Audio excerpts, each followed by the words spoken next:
O fată de 17 ani a dispărut în timp ce mergea la casa unei prietene, lăsându-și familia în agonie.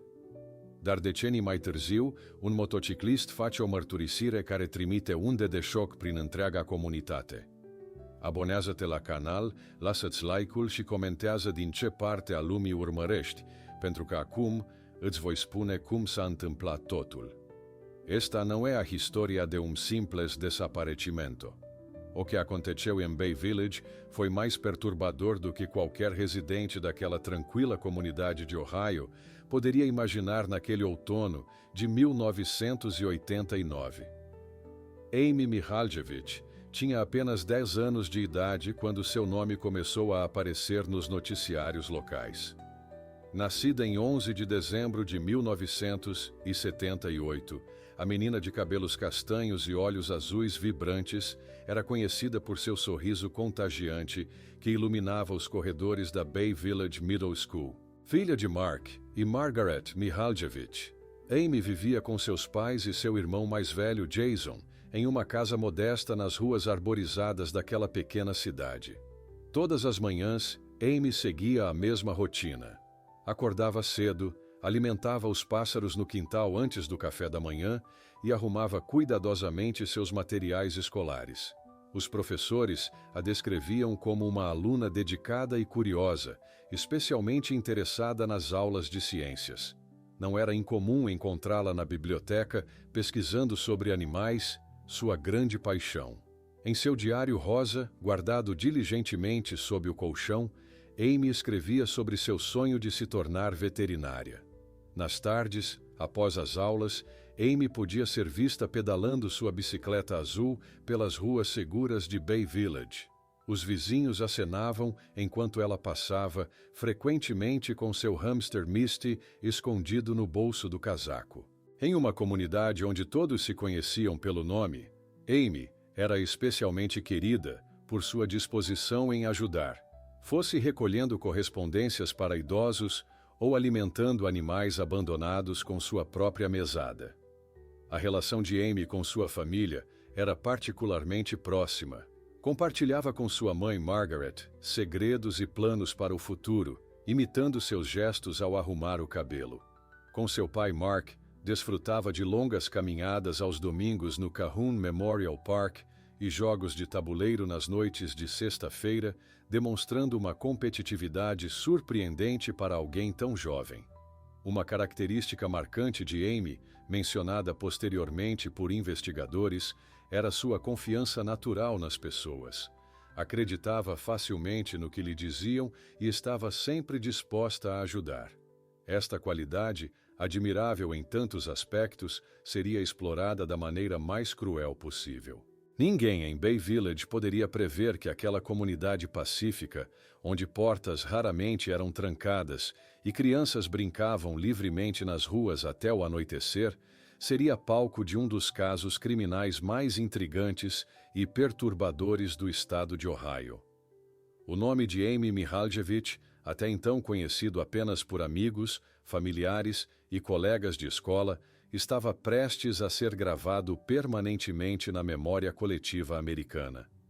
Enquanto Amy vivia seus dias de outubro de 1989, com a inocência característica de uma criança de 10 anos, um predador observava, planejava e aguardava o momento perfeito para agir. Um telefonema mudaria tudo. O telefonema que mudaria para sempre o destino da pequena Amy ocorreu em meados de outubro de 1989, aproximadamente 2 semanas antes de seu desaparecimento. Naquela tarde de outono, enquanto seus pais estavam fora e seu irmão Jason participava de atividades escolares, Amy atendeu sozinha ao telefone residencial dos Mihaljevic. Do outro lado da linha, uma voz masculina e amigável se identificou como colega de trabalho de Margaret, mãe de Amy, na loja de departamentos Trading Times.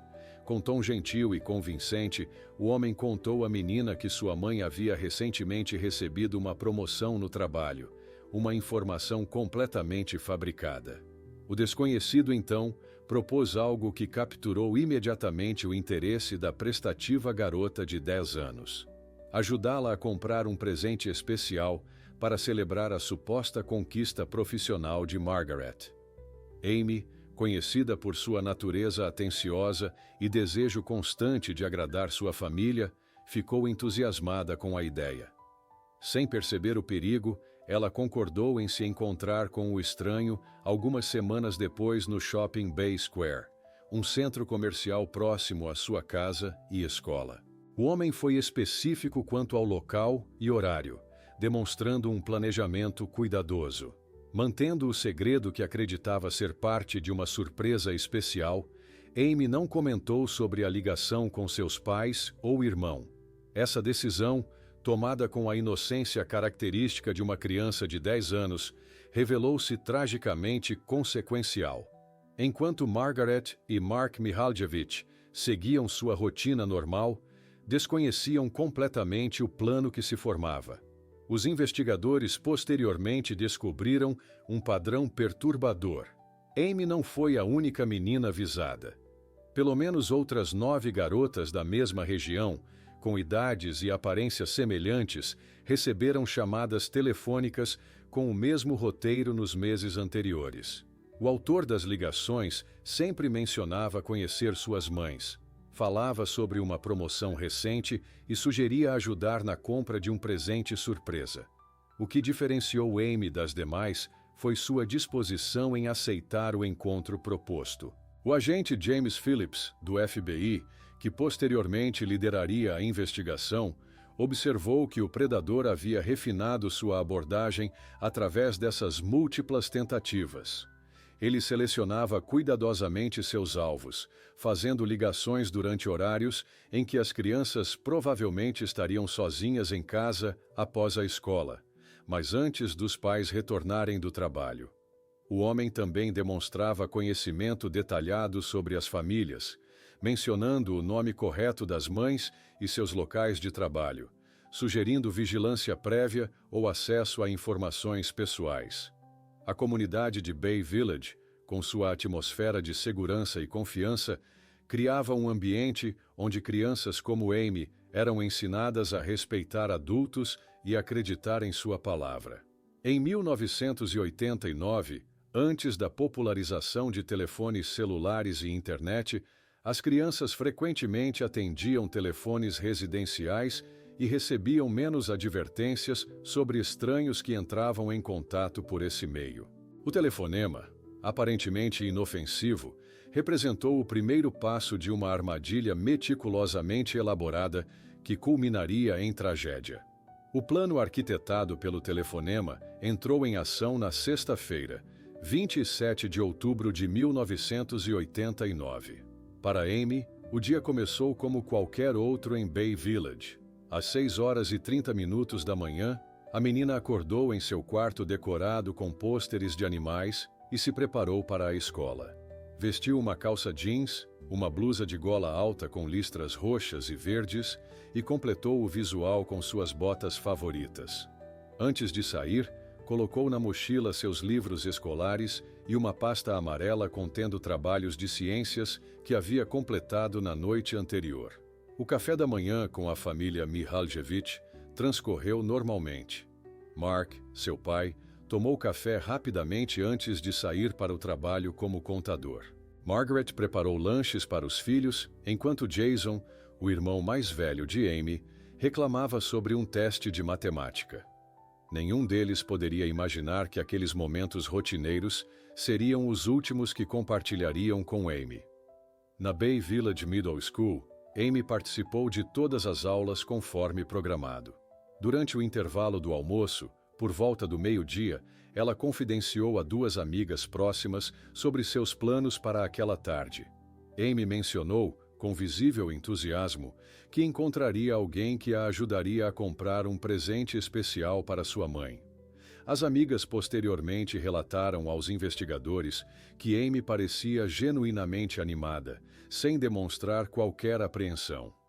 Quando o sinal tocou às 14 horas, marcando o fim das aulas, Amy não seguiu seu caminho habitual para casa. Em vez disso, caminhou na direção oposta, rumo ao Shopping Bay Square, localizado a aproximadamente 15 minutos a pé da escola. O centro comercial, composto por cerca de 12 lojas em formato de L, era um local familiar para a comunidade local.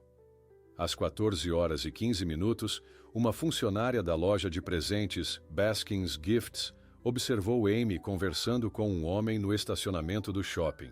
A testemunha descreveu o indivíduo como branco, de estatura média, cabelos castanhos e aparentando ter entre 30 e 40 anos. Usava jaqueta bege e parecia estar conversando amigavelmente com a menina. A cena não despertou suspeitas na funcionária. Em uma cidade pequena onde todos se conheciam, era comum ver adultos conversando com crianças da comunidade. Este foi o último registro confirmado de Amy Mihaljevic. Ninguém a viu entrar em algum veículo ou sair do shopping. Ela simplesmente desapareceu daquele estacionamento numa tarde comum de outono. Às 16h30, Margaret Mihaljevic começou a ficar inquieta quando Amy não retornou da escola. Ela telefonou para várias amigas da filha, mas ninguém sabia seu paradeiro. Às 17h45, após Mark retornar do trabalho e confirmar que a filha não estava em nenhum local conhecido, o casal contatou o departamento de polícia de Bay Village.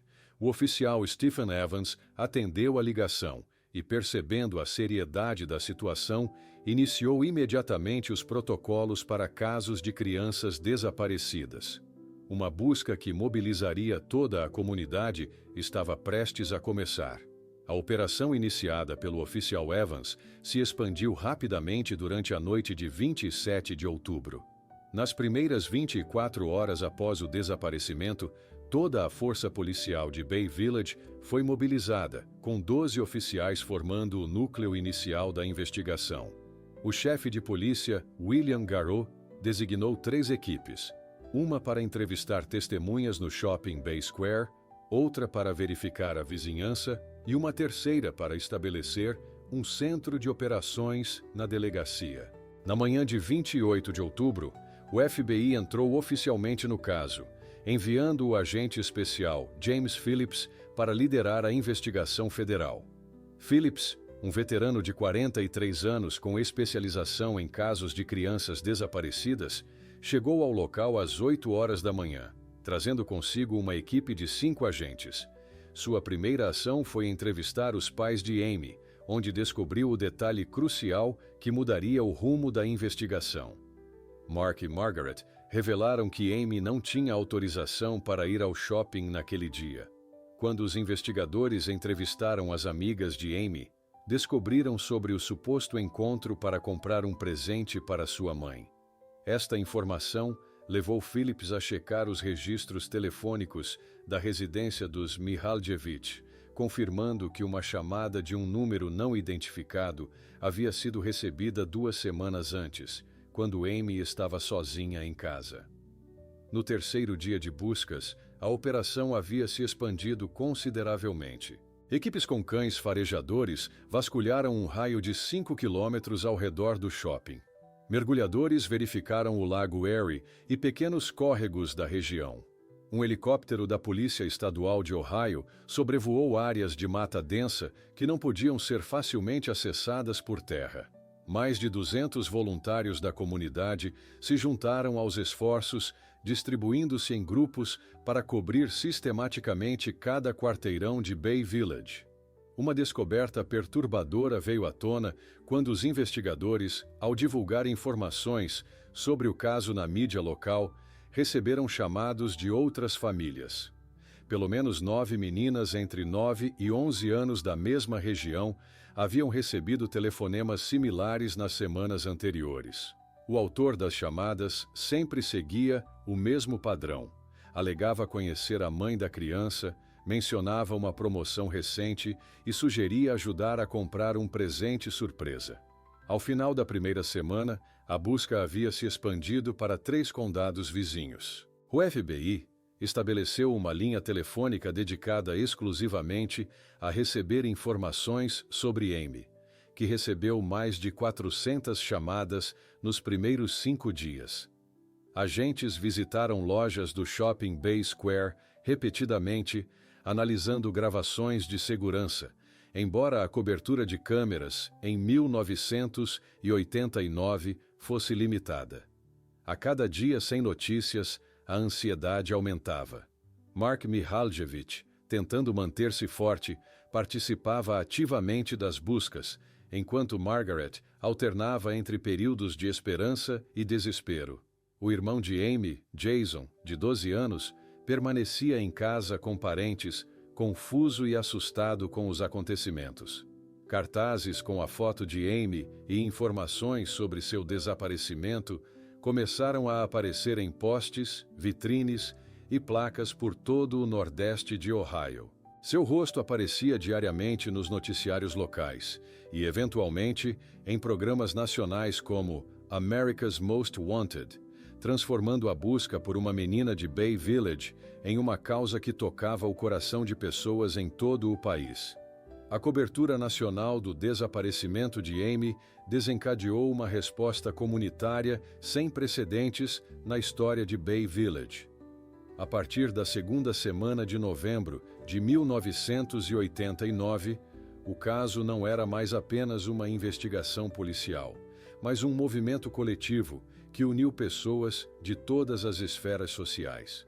A pequena cidade de 20.000 habitantes, normalmente tranquila e anônima, transformou-se no epicentro de uma das maiores mobilizações comunitárias já vistas no estado de Ohio.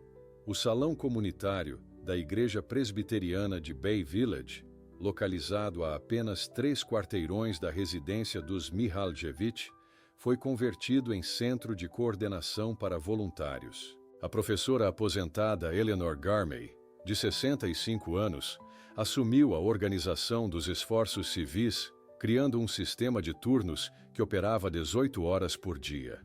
Os voluntários variavam de adolescentes de 16 anos a idosos de mais de 70, todos unidos pela determinação de encontrar Amy. Empresas locais contribuíram significativamente para os esforços. A gráfica Johnson's Printing produziu gratuitamente mais de 50.000 cartazes com a foto de Amy. A rede de supermercados Heinen's ofereceu espaço em suas 16 lojas na região para mesas de informação. A companhia telefônica local instalou 10 linhas adicionais no centro de coordenação sem custo. Caminhoneiros da empresa de transportes Mayfield Trucking colaram cartazes em seus veículos, espalhando a imagem de Amy por rotas que cruzavam 7 estados diferentes. Nas escolas, professores organizaram atividades para canalizar a ansiedade das crianças que estavam assustadas com o desaparecimento de uma colega. Alunos da Bay High School criaram uma corrente de cartas que enviaram para escolas em todo o país, ampliando a rede de pessoas atentas ao caso. O treinador de atletismo, William Noyes, organizou grupos de corredores que vasculhavam metodicamente áreas rurais nos fins de semana. As vigílias tornaram-se um ritual quase diário. A primeira, realizada 3 dias após o desaparecimento, reuniu aproximadamente 200 pessoas. Na vigília do 15º dia, realizada no Calhoun Memorial Park, o número havia crescido para mais de 3.000 participantes. Pessoas de diferentes religiões, católicos, protestantes, judeus, oravam lado a lado, enquanto crianças seguravam balões brancos, a cor favorita de Amy. A mídia local dedicava cobertura diária ao caso, com o jornal The Plain Dealer mantendo a história na primeira página por 23 dias consecutivos. Estações de rádio como WM, MS e WGAR interrompiam regularmente suas programações para divulgar novas informações ou pedidos específicos dos investigadores. A repórter Barbara Anderson, da WKYC-TV, produziu uma série especial intitulada Onde está Amy?, que foi reproduzida por afiliadas da NBC em todo o meio-oeste americano. Enquanto a comunidade se mobilizava externamente, dentro da residência dos Mihaljevic, uma transformação silenciosa ocorria. A casa da família, antes um lar comum, havia se tornado uma espécie de santuário improvisado. O quarto de Amy permanecia intocado, com seus bichos de pelúcia organizados na mesma posição em que ela os deixara.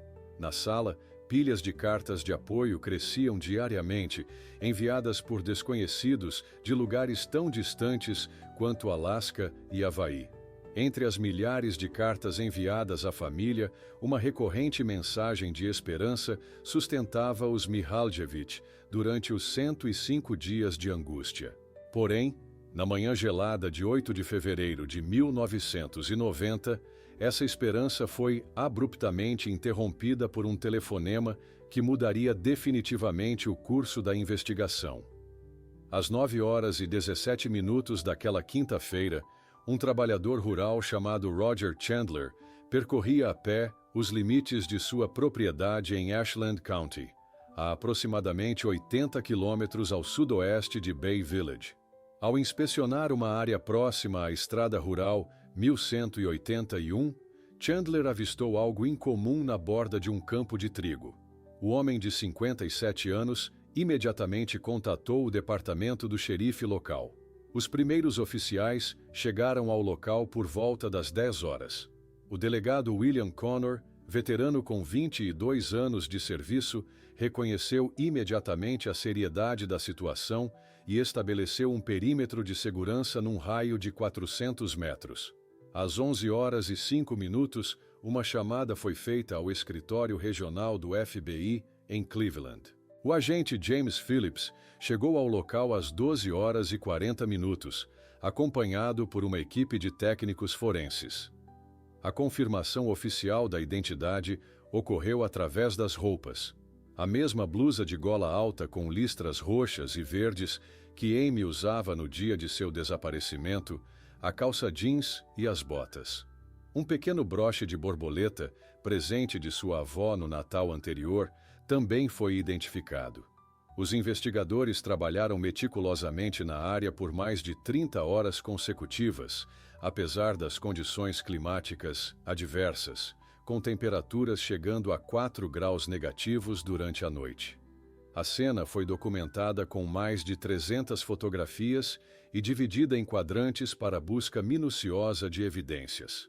Entre os itens recuperados pelos técnicos forenses estavam uma jaqueta jeans turquesa, tamanho adulto que não pertencia a Amy, uma corrente de pescoço com um pequeno pendente em forma de coração, e marcas distintas de pneus na lama próxima. Também foram coletados diversos fios de cabelo e fibras têxteis desconhecidas. A notícia chegou à família Mihaljevic por volta das 15 horas, quando 2 agentes do FBI e o chefe Garreau visitaram pessoalmente a residência. Vizinhos relataram posteriormente terem ouvido o grito angustiado de Margaret ecoando pela rua tranquila. Em menos de 2 horas, a informação se espalhou por toda Bay Village. O centro de voluntários na igreja presbiteriana, que ainda mantinha atividades de busca, transformou-se espontaneamente em local de reunião para uma comunidade em luto. Mais de 400 pessoas compareceram naquela noite, muitas em silêncio, algumas levando flores ou velas. Os detalhes precisos do que havia acontecido com Amy não foram divulgados ao público imediatamente. As autoridades confirmaram apenas que evidências coletadas indicavam que ela havia sofrido lesões causadas por instrumento cortante. A posição do corpo e outros elementos da cena sugeriram aos investigadores que Amy provavelmente não foi vitimada no local onde foi encontrada, mas transportada para lá após o ocorrido. O funeral realizou-se 4 dias depois, em 12 de fevereiro, na Igreja Católica São Arthur Rafael. Mais de 5.000 pessoas compareceram para prestar suas últimas homenagens, formando uma fila que se estendia por 8 quarteirões. O caixão branco foi carregado por 6 policiais de Bay Village, que haviam participado ativamente das buscas, todos visivelmente emocionados. Após as homenagens finais, a investigação entrou em uma nova fase, focada na análise minuciosa das evidências coletadas.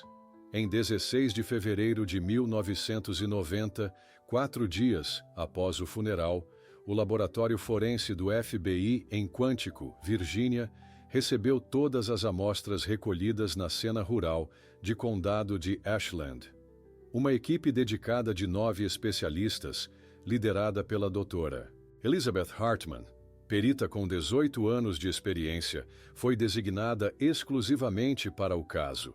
A jaqueta jeans turquesa encontrada próxima ao local tornou-se um elemento central da investigação.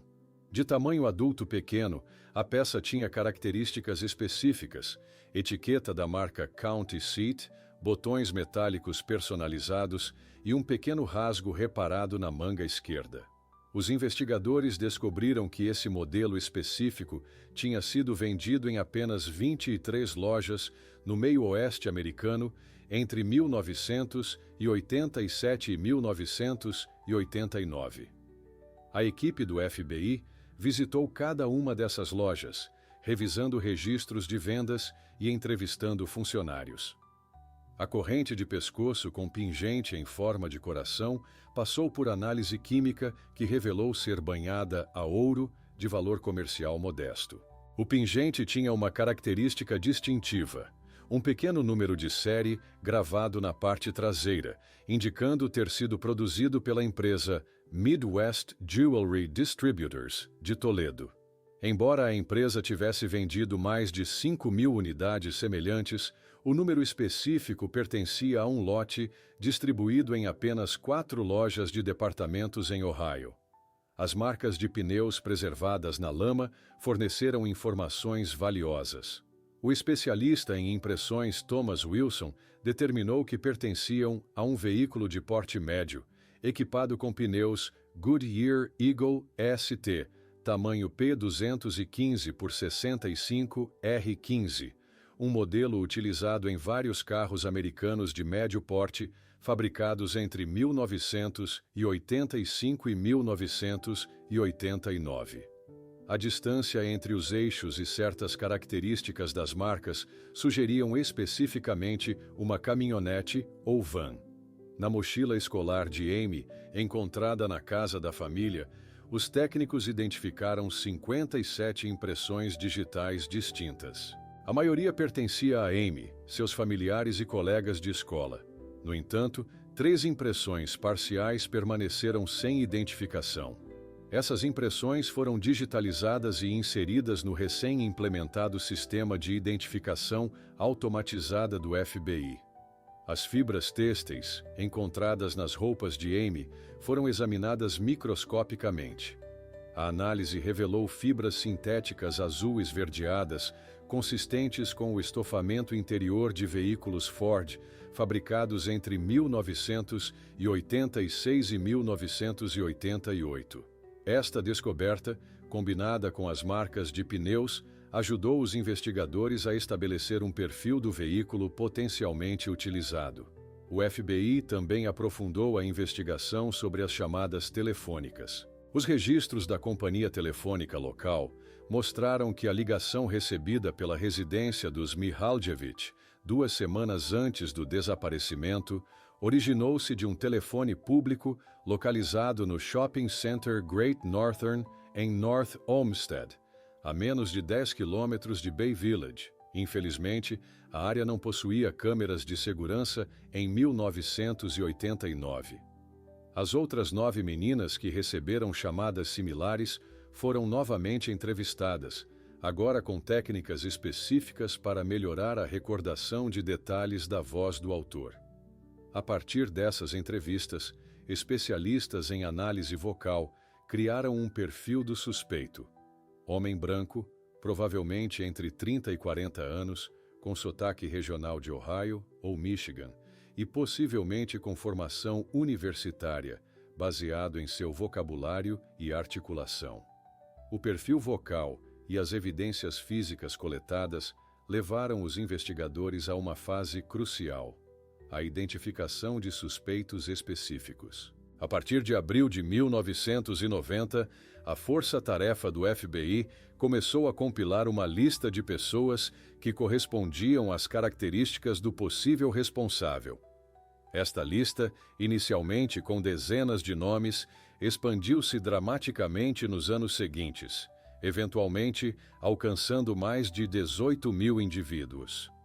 Entre os principais suspeitos estava Dean Runkle, um professor de ensino médio de 42 anos que lecionava em uma escola a aproximadamente 30 quilômetros de Bay Village. Runkle chamou a atenção dos investigadores por vários motivos. Sua aparência física correspondia às descrições feitas por testemunhas que viram Amy no shopping. Ele possuía conhecimento detalhado da região de Ashland County, onde o corpo foi encontrado, e seu histórico incluía interações questionáveis com estudantes.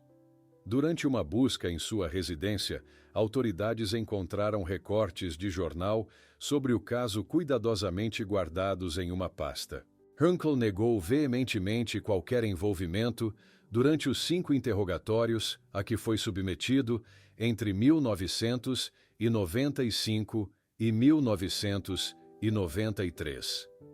Outro suspeito significativo foi Robert Buell, um homem de 54 anos com histórico criminal prévio relacionado a agressões contra mulheres.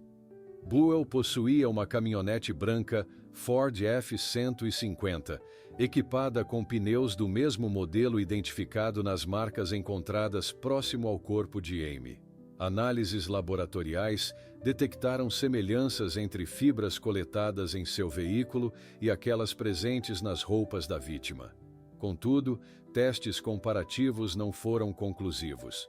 Buell foi posteriormente condenado por outro crime não relacionado e acabou sendo executado pelo estado de Ohio em 2002, sem jamais confessar qualquer conexão com o caso Mihaljevic. Richard Krause, um vendedor ambulante de 51 anos que frequentemente visitava a região de Bay Village, também foi intensamente investigado. Krause havia trabalhado em feiras rurais próximas ao condado de Ashland e possuía conhecimento tanto da área do desaparecimento quanto do local onde Amy foi encontrada. Sua linha telefônica mostrou chamadas para a região de Bay Village nas semanas anteriores ao incidente, embora ele alegasse que eram contatos comerciais legítimos. O grupo de suspeitos incluía ainda funcionários de lojas do Shopping Bay Square, motoristas de entrega que serviam regularmente a área e indivíduos com acesso a informações pessoais das famílias locais. A hipótese de que o responsável poderia ser alguém com conhecimento sobre os horários da família Mihaljevic e rotinas da comunidade ganhou força entre os investigadores. À medida que os anos passavam, o agente Phillips mantinha uma sala dedicada exclusivamente ao caso no escritório do FBI em Cleveland.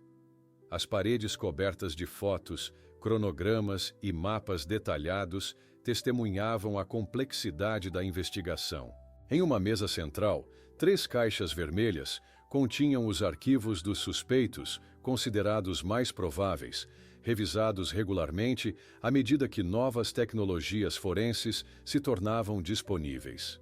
Cada aniversário do desaparecimento, Phillips e sua equipe realizavam uma revisão completa do caso, reentrevistando testemunhas-chave e reavaliando evidências com novos métodos. Esta persistência, apesar dos anos passando, demonstrava o compromisso dos investigadores em não permitir que o caso de Amy se tornasse apenas mais uma estatística entre os casos não resolvidos. A persistência da equipe investigativa, através dos anos, contrastava dolorosamente com as mudanças na vida da família Mihaljevic. Em 23 de janeiro de 1994, enquanto a investigação completava seu 4º ano, Margaret Mihaljevic foi diagnosticada com câncer de pulmão em estágio avançado. A mãe de Amy, que nunca havia se recuperado emocionalmente da perda da filha, enfrentou a doença com a mesma força silenciosa que demonstrara durante as buscas. Apenas 7 meses após o diagnóstico, em 19 de agosto, Margaret faleceu aos 44 anos, sem ver o caso de sua filha resolvido. Mark Mihaljevic, agora sozinho na criação do filho Jason, canalizou sua dor em ativismo. Nos anos que se seguiram, ele apareceu em dezenas de programas de televisão, incluindo Unsolved Mysteries, America's Most Wanted e Dateline NBC. Em cada entrevista, Mark mantinha a mesma mensagem. Não buscava vingança, apenas respostas. Sua presença calma e determinada comovia audiências nacionais e mantinha o caso de Amy no consciente público, muito após outros casos semelhantes terem sido esquecidos. Em 2005, quando a tecnologia de análise de DNA avançou significativamente, o FBI submeteu amostras coletadas no local para novos testes. Utilizando o método de PCR, reação em cadeia da polimerase, técnicos conseguiram isolar material genético anteriormente considerado insuficiente para análise. Os resultados, embora não conclusivos para a identificação, permitiram a exclusão de diversos suspeitos, incluindo Richard Krause. Uma reviravolta significativa ocorreu em 2016, quando pesquisadores do Laboratório Forense do FBI em Quantico desenvolveram uma técnica para extrair DNA de impressões digitais latentes. Aplicando esta nova metodologia à mochila escolar de Amy, encontrada na casa da família, os especialistas conseguiram isolar material genético em locais específicos onde o suspeito provavelmente havia tocado. Este perfil genético parcial foi inserido no CODIS, Sistema de Índice de DNA Combinado, o Banco de Dados Nacional de DNA Criminal. Em 2019, para marcar os 30 anos do desaparecimento, o FBI anunciou oficialmente a reabertura do caso com novas abordagens investigativas. Sob a direção da agente especial Vicki Anderson, uma equipe renovada de 12 investigadores dedicou-se exclusivamente ao caso. A principal inovação metodológica foi a aplicação da genealogia genética forense, a mesma técnica que havia recentemente identificado o notório assassino do Golden State, na Califórnia, após mais de 40 anos de buscas. Esta abordagem permitia aos investigadores comparar o DNA coletado com bancos de dados genealógicos comerciais, potencialmente identificando parentes distantes do suspeito e, através de árvores genealógicas, chegar ao possível responsável. A empresa Parabon Nanolabs foi contratada para conduzir esta análise especializada. Paralelamente, a equipe voltou a entrevistar as outras meninas que haviam recebido ligações similares em 1989.